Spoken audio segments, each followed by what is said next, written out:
Hello, Hamilton. Today is Tuesday, March 31st. Thank you for checking back in to hear another story with me. I'm glad you're back. I've missed you all a lot. I'm excited because the story we're reading today is actually one of my son's favorite stories, and it's a lesson we have to talk with him about a lot. And I have a feeling that some of you probably have to have a talk about this with your family too while we've been home, okay? We're going to be reading a book called Waiting is Not Easy, and it's by Mo Willems. It's an Elephant and Piggy book. He has a whole series of Elephant and Piggy books, and they're really creative and fun and kind of silly. And I really like it because they use speech bubbles too, which is a neat way to tell a story. So let's go ahead and get started. Waiting is not easy. Gerald! I have a surprise for you. Yay! What is it? The surprise is a surprise. Oh. Is it big? Yes. Is it pretty? Yes. Can we share it? Yes. I cannot wait. You will have to. Do you see how I read this louder? It was in all capital letters, so I said it differently. Wait? What? Why?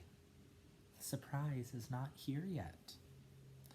I'm sure some of you have had to wait for something since we've been home because it hasn't been here yet. I feel you on that. So I will have to wait for it? Yes.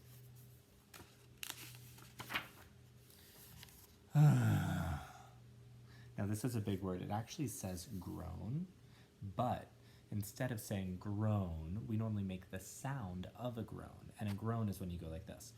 Which is kind of cool. So we don't exactly read the word. We do what the word is telling us to do. We groan. Oh well, if I have to wait, I will wait. I am waiting. Waiting is not easy. Piggy, I want to see your surprise now. I am sorry, Gerald, but we must wait. And Piggy's saying, oof. That groan knocked him over. I am done waiting. I do not think your surprise is worth all this waiting. I will not wait anymore. Okay, I will wait some more. It will be worth it.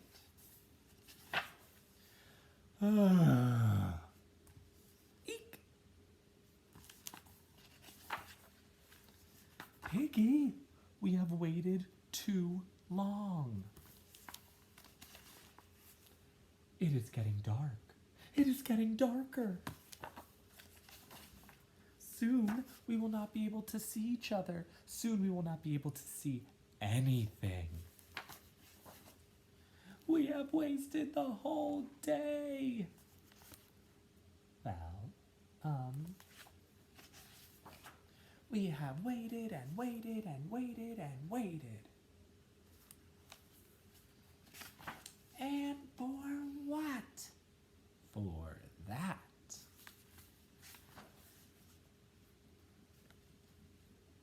Wow.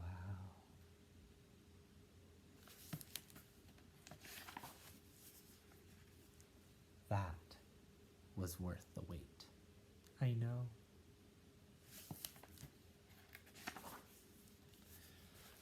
Tomorrow morning, I want to show you the sunrise. Ooh, I cannot wait. And then at the end of all the Elephant and Piggy books, there's always the pigeon, who you might recognize from The Pigeon Wants a Hot Dog or The Pigeon Drives a Bus, and he's saying, Wow. Excellent. Thanks for listening to that story with me. I think it's a great story, and I think that the lesson we learn in there is really true. Waiting is not an easy thing to do. So, our literacy challenge is going to be to think about the characters from our book. There are two characters, the elephant, whose name is Gerald, and the pig, whose name is Piggy. And I want to see, can you come up with a character trait that defines each character? Now, a character trait is one word that describes how the character acts and how they feel and what they do.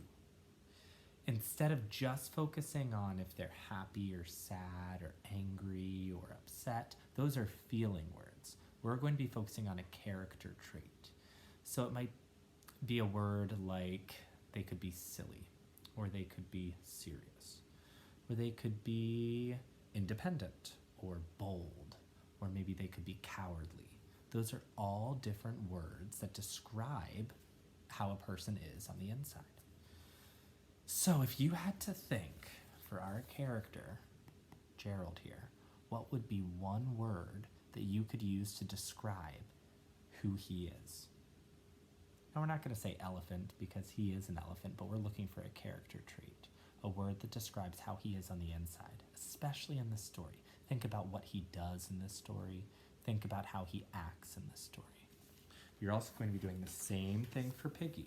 Think of what Piggy says, what Piggy does. We'll give you a really big hint for one way that it kind of describes Piggy here. See how Piggy says, but we must wait, and sits there. How is Piggy sitting there? What would be a word you could use to describe Piggy? So that's your challenge today. Think of a good character trait for Gerald. Think of a good character trait for Piggy. And if you finish that and you'd like to do some more, try retelling the story. Go through and remember everything you can in order. What happened in the story. Retelling is a great thing you can do anytime you hear a story. Just helps keep all of your literacy skills in your brain sharp. All right. Thanks for tuning in, Hamilton. I'm so glad that we got to read this story together, and I'm excited to read another one with you tomorrow. Have a great day. Bye.